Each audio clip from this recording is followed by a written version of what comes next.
Vamos conversar um pouquinho sobre o sentimento de raiva. Esse sentimento tão polêmico e tão poderoso. Você já se viu cego de raiva?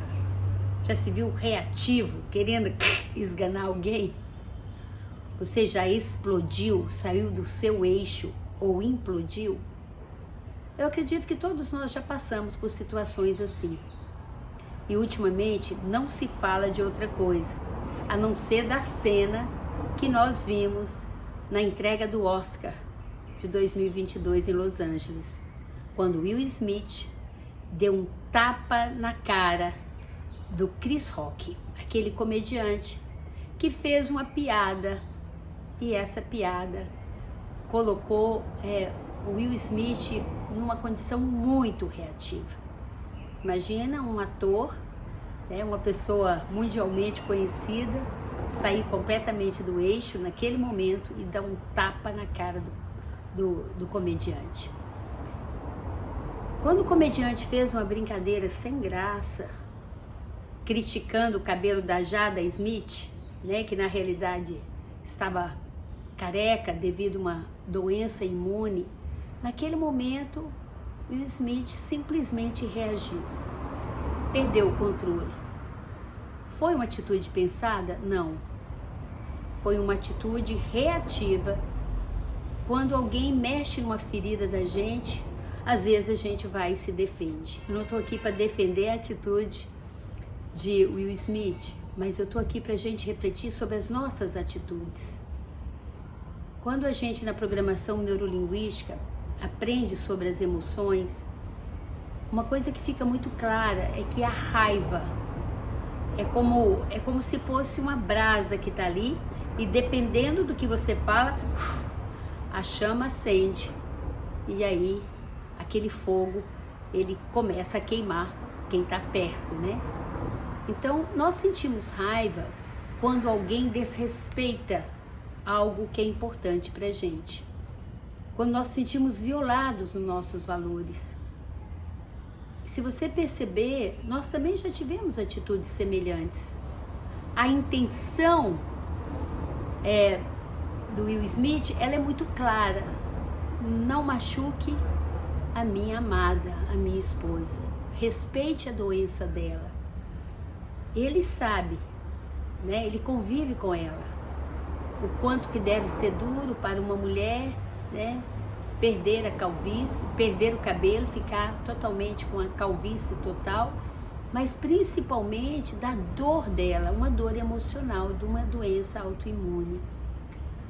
Isso nos leva a refletir sobre como é que estão as nossas palavras.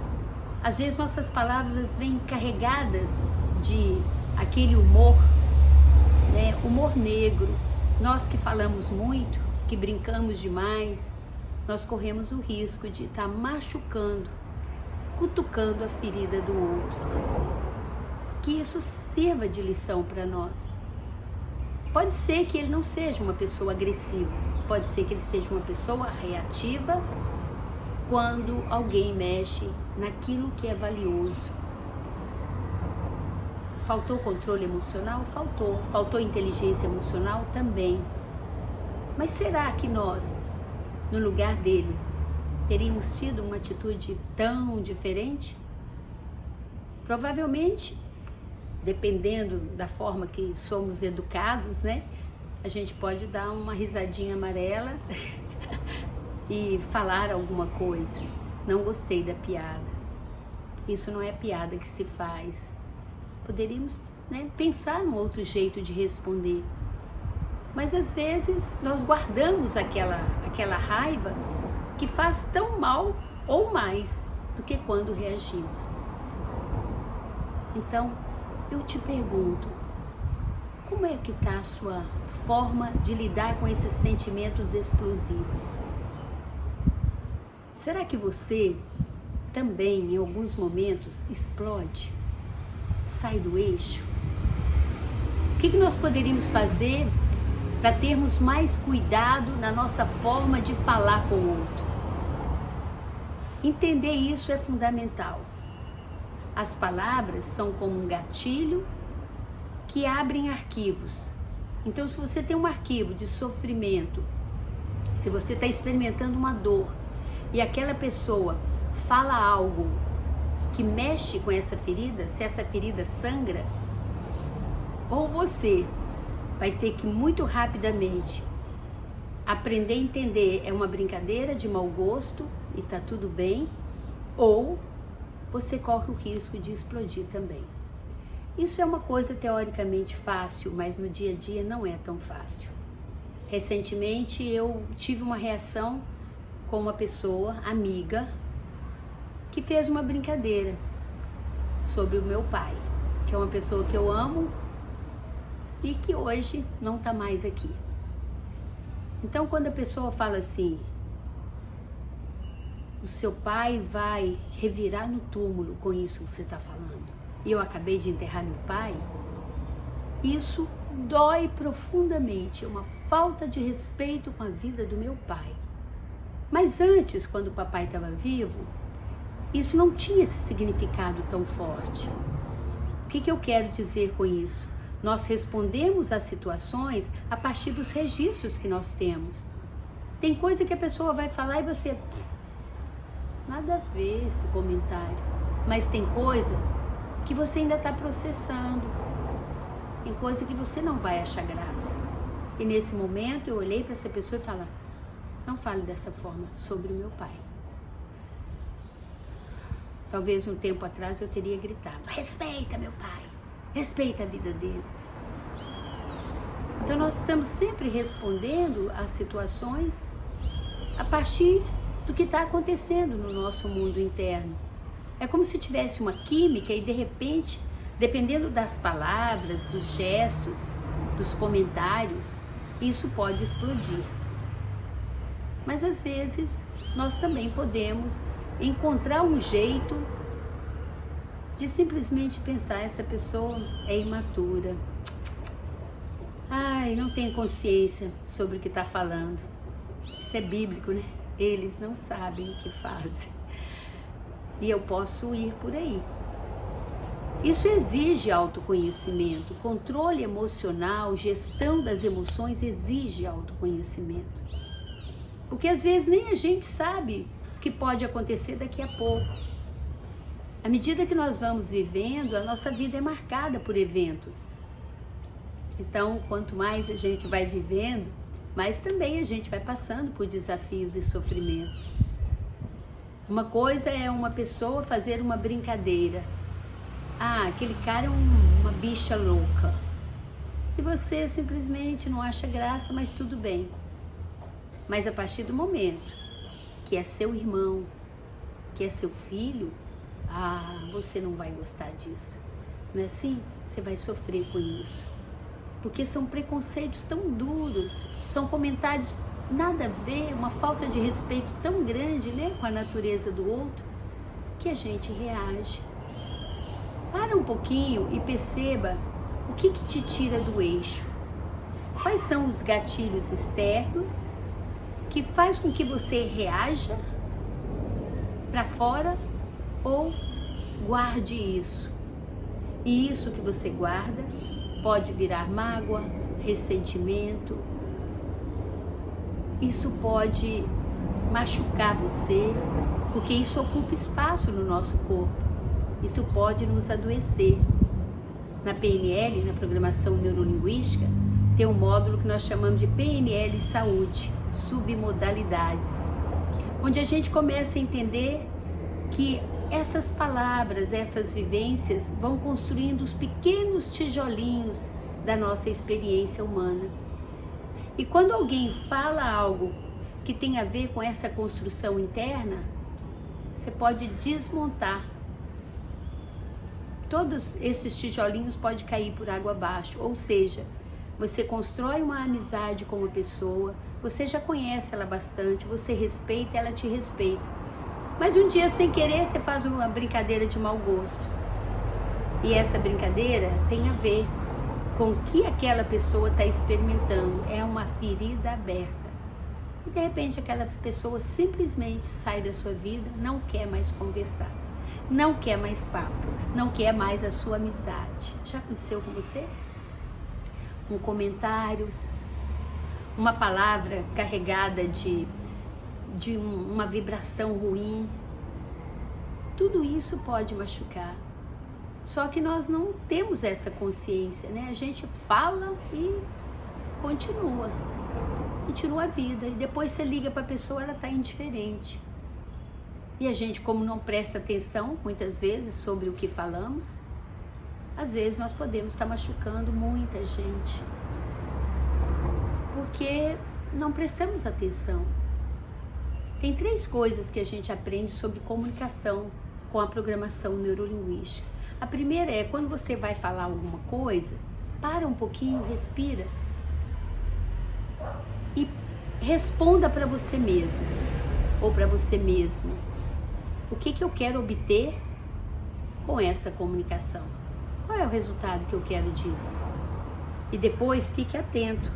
A gente chama na PNL de calibrar. Perceba o não verbal do outro enquanto você está falando. Porque se você está falando uma coisa para ver o outro melhor e o outro está assim, isso é um feedback. Para você perceber que as suas palavras estão dando um efeito que não é o que você quer. Então você calibra, você percebe o não verbal do outro e você pode ter a flexibilidade de mudar o rumo da conversa. Por isso que é muito importante a gente fazer pausas, silêncio, a gente aprender a escutar com empatia, a gente aprender sobre comunicação não violenta, sobre rapport. A gente vai ter um curso só sobre isso, comunicação eficaz e a CNV, comunicação não violenta, porque nós somos violentos e não percebemos. Quando uma pessoa está super interessada em falar alguma coisa e nós fazemos, daqui a pouco eu te escuto, e simplesmente abandonamos o outro. Algumas atitudes nossas funcionam como se fosse um tiro na mente do outro, como se fosse uma bomba. Nossa, olha como o outro falou comigo. E como a nossa memória registra os eventos, e principalmente os eventos que são emocionalmente fortes, eu brinco com meus alunos, você guarda ou mico ou trauma, né? Ou seja, uma coisa muito divertida e alegre você registra, e uma coisa muito traumática também. Eu te pergunto, a sua forma de relacionar com as pessoas está traumatizando ou está deixando a outra bem? Como seria se a gente tivesse mais papa na língua, né? Como diz no interior. Se a gente refletisse mais. Porque às vezes a atitude do outro está falando pra gente, não é assim que fala comigo. Não é desse jeito, não é dessa forma. Como uma criança fala. Eu já falei disso em algum vídeo, quando eu falei de comunicação, né? E eu experimentei isso quando meus filhos eram pequenos. Eu me lembro que meu filho tinha 4 anos, o meu do meio, e mãe tem pressa, né? E mãe manda, e mãe quer tudo no tempo dela. Ela tá no celular, ela tá trocando roupa de menina, ela tá resolvendo isso, aquilo, e vamos que vamos. E assim era eu. Você tem que fazer isso, isso, isso. Estraguei muito meus filhos. Até que meu filho do meio, uma vez que eu falei, você tem que fazer isso, tá na hora disso. E ele fez assim. E naquele momento eu comecei a rever as minhas atitudes. A minha forma de conversar, ela impacta o outro. A comunicação é como um elevador, ou deixa a pessoa lá embaixo ou lá em cima. E eu me lembro que eu me desesperei. Comecei a fazer uma ponte para o futuro e imaginar esse menino quando crescer não vai me obedecer, não vou dar conta dele. Mas na realidade é muito mais fácil eu colocar o defeito na criança, no outro, no interlocutor, do que olhar para mim e falar, peraí, eu preciso desenvolver a habilidade de conversar melhor. Eu não sei conversar, eu não sei falar. Eu machuco as pessoas, eu sou como um espinho.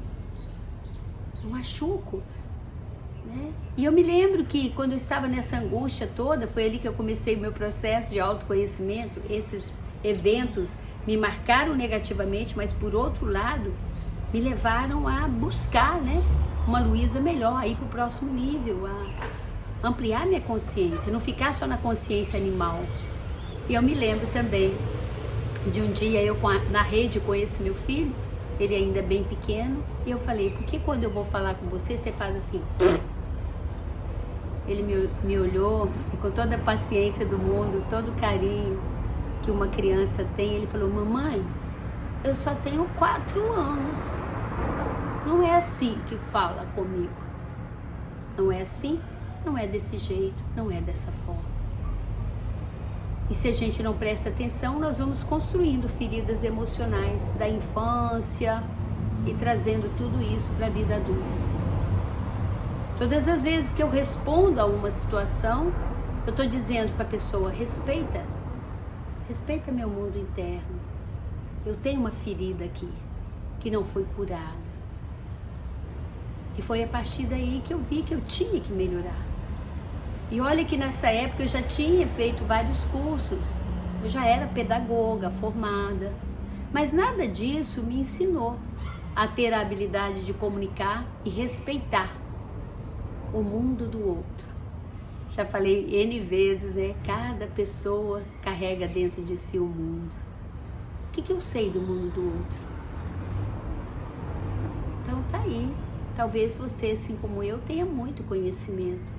Só que você não parou ainda para conhecer esse seu mundo interno, para gerenciar suas emoções, para fazer valer esse tempo aqui, para construir relacionamentos mais harmoniosos, para não ser mais um explodindo aí no palco da vida. Então todos somos reféns do outro quando nós não aprendemos a buscar dentro de nós toda a sabedoria que existe e que às vezes está adormecida. É isso.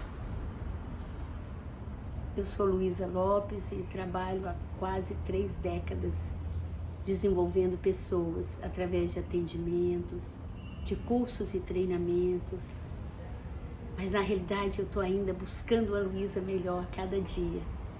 E se isso faz sentido para você, curta, compartilhe, se inscreva no meu canal. Toda semana eu vou estar aqui para trazer alguma reflexão nova.